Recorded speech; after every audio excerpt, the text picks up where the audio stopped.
Friends, आज हम class 8 science की आपकी जो बुक है एनसीईआरटी उसका चैप्टर नंबर 2 सूक्ष्म जीव उसके मित्र एवं शत्रु, तो इसके जो क्वेश्चन आंसर्स है उनका आज के सेशन में हम कंप्लीट डिस्कशन करने वाले हैं।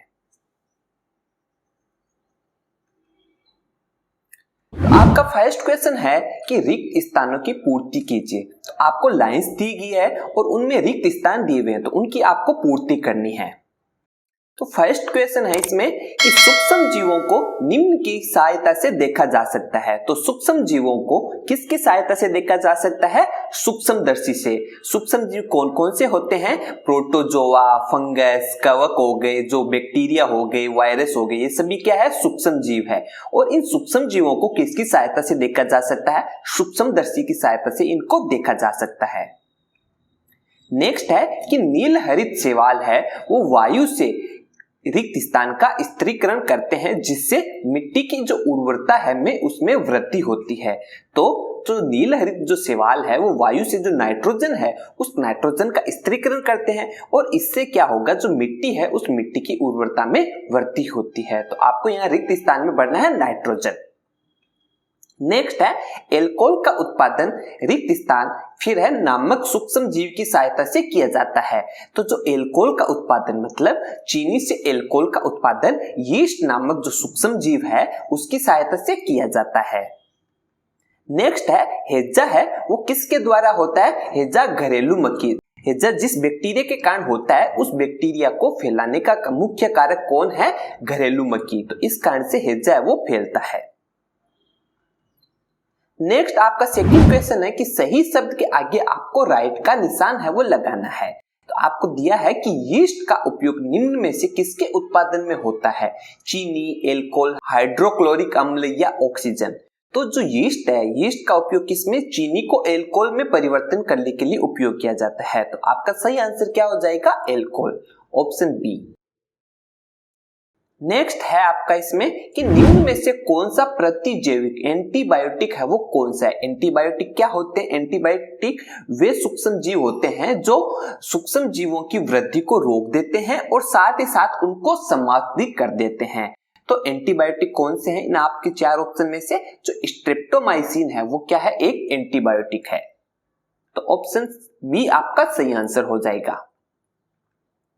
नेक्स्ट है कि मलेरिया जो परजीवी है उसका वाहक है वो कौन है? वेक्टर। मलेरिया परजीवी का वेक्टर कौन सा है? तो हम सभी जानते हैं मलेरिया परजीवी का वेक्टर कौन सा है? मादा एनाफेली जो मच्छर होता है उसके कारण मलेरिया परजीवी है वो फैलता है। और मादा एनाफेली मच्छर है वो किसकी कैटेगरी में आता है? प्रोटोजोआ की कैटेगरी में आता है। तो ये आपको पता होना चाहिए। नेक्स्ट है कि संचरणीय रोगों का सबसे मुख्य कारक कौन है? संचरणीय रोग वे रोग जो वायु के द्वारा फैलते हैं। उन रोगों का मुख्य वेक्टर कौन सा है? अभी हमने देखा था इनका मुख्य वेक्टर कौन है? घरेलू मक्खी। तो आपका ऑप्शन सेकंड सही आंसर हो जाएगा कि संचरणीय रोगों का सबसे मुख्य कारक घरेलू मक्खी है। अब आपका नेक्स्ट क्वेश्चन है कि ब्रेड अथवा जो इडली है वो फूल जाती है, इसके फूलने का मुख्य कारण क्या है? तो इनके फूलने का जो मुख्य कारण है जो यीस्ट है, यीस्ट जो सूक्ष्म जीव है उसकी कोशिकाएं हैं, उन कोशिकाओं में वृद्धि हो जाती है। इन कोशिकाओं में वृद्धि होने के कारण ही जो ब्रेड और जो इडली है वो फूल जाती है। तो इसका मुख्य कारण यही है कि ब्रेड और इडली के फूलने का मुख्य कारण यही है कि यीस्ट कोशिकाओं में वृद्धि हो जाती है, इसीलिए ब्रेड और इडली फूल जाती है। नेक्स्ट है कि चीनी को एल्कोहल में परिवर्तित करने का प्रक्रम है, उस प्रक्रम का नाम क्या है? अभी मैंने बताया था चीनी को एल्कोहल में परिवर्तित करने की प्रक्रिया को क्या कहते हैं? किण्वन अर्थात फर्मेंटाइजेशन। तो चीनी को एल्कोहल में परिवर्तन करने का प्रक्रम किण्वन हो जाएगा। ऑप्शन थर्ड आपका सही आंसर हो जाएगा। अब आपका नेक्स्ट क्वेश्चन है, आपको दो कॉलम दिए गए हैं, कॉलम ए और कॉलम बी। तो कॉलम ए में जो आपको दिए गए हैं उनको आपको कॉलम बी से मिलान करना है। तो पहला है जीवाणु। तो जीवाणु है वो क्या होता है? हैजा का मुख्य वेक्टर है वो क्या है? जीवाणु मतलब बैक्टीरिया। बैक्टीरिया हैजा का वेक्टर है। नेक्स्ट है राइजोबियम। राइजोबियम जो जीवाणु है वो क्या करता है? नाइट्रोजन है उस नाइट्रोजन का स्थिरीकरण करने का कार्य करता है। अर्थात जो जो वायुमंडल में जो नाइट्रोजन उपस्थित होती है उसको मिट्टी के लिए उपयोगी बनाने का कार्य कौन करता है? राइजोबियम जीवाणु। लेक्टोबैसिलस मुख्यतः क्या करता है? दूध को दही में परिवर्तित करने का कार्य करता है लेक्टोबैसिलस जीवाणु। नेक्स्ट है यीस्ट है वो ब्रेड की बेकिंग में काम आता है। और एक प्रोटोजोआ, अभी हमने देखा था मलेरिया का जो वेक्टर है वो कौन होता है? प्रोटोजोआ। और एक वायरस एड्स है वो किसके कारण से फैलता है? वायरस के कारण से, विषाणु। तो एड्स का कारक क्या हो गया? वायरस, मतलब विषाणु। तो इस प्रकार से आपको कॉलम ए और कॉलम बी से आपको इनका मिलान करना है। अब आपका नेक्स्ट क्वेश्चन है कि क्या सूक्ष्म जीव है वो बिना यंत्र की सहायता से देखे जा सकते हैं? यदि नहीं तो वे कैसे देखे जा सकते हैं? तो बेसिकली हम जानते हैं सूक्ष्म जीव ऐसे जीव जो बहुत ही सूक्ष्म हो। और सूक्ष्म जीव कौन कौन से होते हैं? बैक्टीरिया, वायरस, फंगस हो गए, कवक, या जो हो गए आपके शैवाल। तो इनको मुख्यतया हम नॉर्मल आंखों से नहीं देख सकते हैं, इनको देखने के लिए हमें सूक्ष्मदर्शी की सहायता होती है। तो इसका आंसर आपको इस प्रकार से लिखना है कि नहीं, सूक्ष्म जीवों को हम बिना यंत्र के नग्न आंखों से नहीं देख सकते हैं, क्योंकि ये बहुत ही छोटे होते हैं। इन्हें हम किसकी सहायता से देख सकते हैं? सूक्ष्मदर्शी की मदद से इनको देखा जा सकता है। सूक्ष्मदर्शी मुख्यतः क्या करते हैं? जो जीव बहुत ही छोटे होते हैं उनको हमें बड़ा करके दिखाने में मदद करते हैं। तो इसकी सहायता से हम इनको सूक्ष्म जीवों को देख सकते हैं। नेक्स्ट है कि सूक्ष्म जीवों के मुख्य वर्ग कौन कौन से हैं? जैसा कि मैंने बताया था कि सूक्ष्म जीवों के मुख्य वर्ग तो 4 है। इसी के साथ एक और भी होता है, वायरस है जो परजीवी होता है।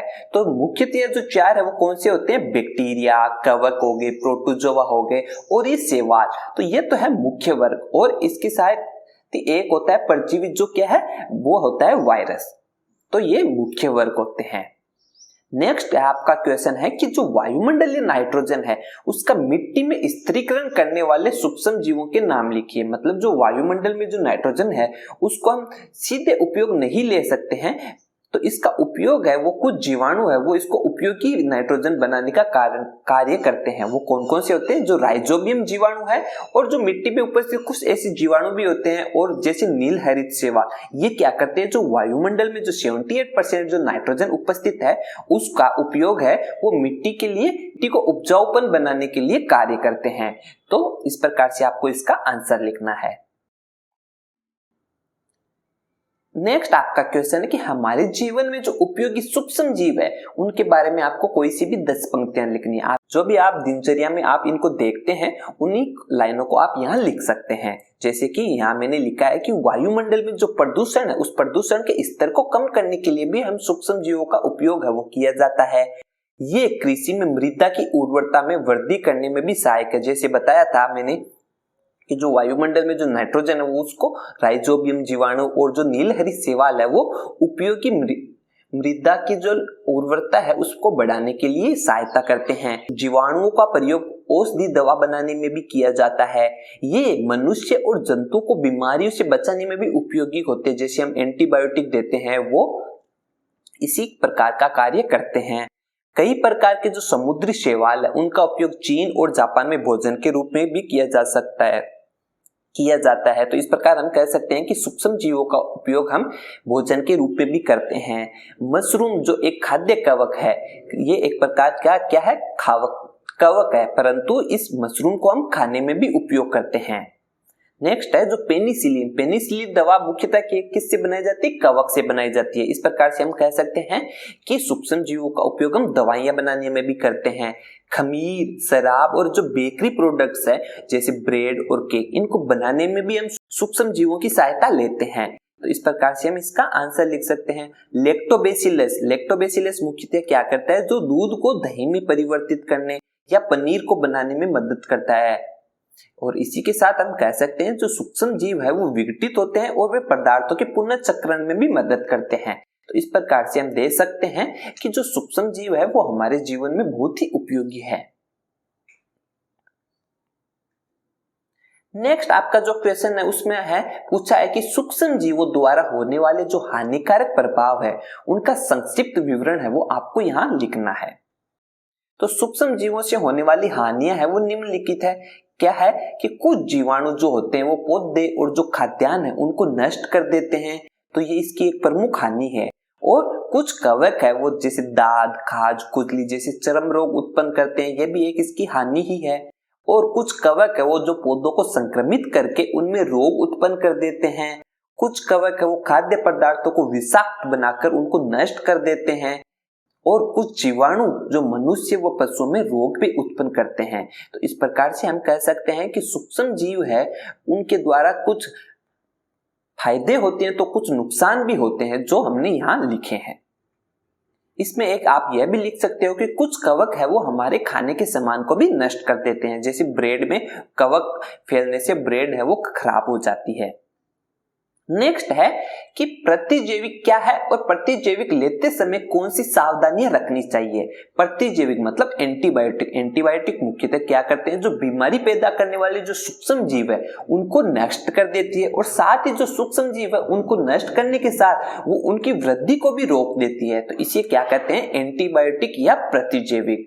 और प्रतिजैविक लेते समय हमें कौन सी सावधानियां रहनी चाहिए, आपको पता होना चाहिए। जब भी आप डॉक्टर से सलाह लेते हैं प्रतिजैविक को लेने से पहले सबसे पहले आपको डॉक्टर से सलाह पर ही इनको लेनी चाहिए और उनका कोर्स भी पूरा करना चाहिए, वरना अगली बार अगर आवश्यकता पड़ी तो आपके वो एंटीबायोटिक जो दवाइयां हैं वो उतनी असरदार नहीं होगी अगर आपने जो डॉक्टर्स के जो इंस्ट्रक्शन है उनको प्रॉपर तरीके से फॉलो नहीं किया है। तो नेक्स्ट टाइम से आपकी जो एंटीबायोटिक है उसका असर आपके शरीर पर होना बंद हो जाएगा। इसलिए इनको लेते समय बहुत ही सावधानी रखनी चाहिए। तो ये मुख्यतः सावधानी है एंटीबायोटिक लेते समय। स्टूडेंट्स, अगर आपको ये वीडियो पसंद आया तो इस वीडियो को लाइक करना और हमारे चैनल को सब्सक्राइब करना ताकि फ्यूचर में इसी प्रकार के वीडियोज का नोटिफिकेशन आपको सबसे पहले प्राप्त हो सके।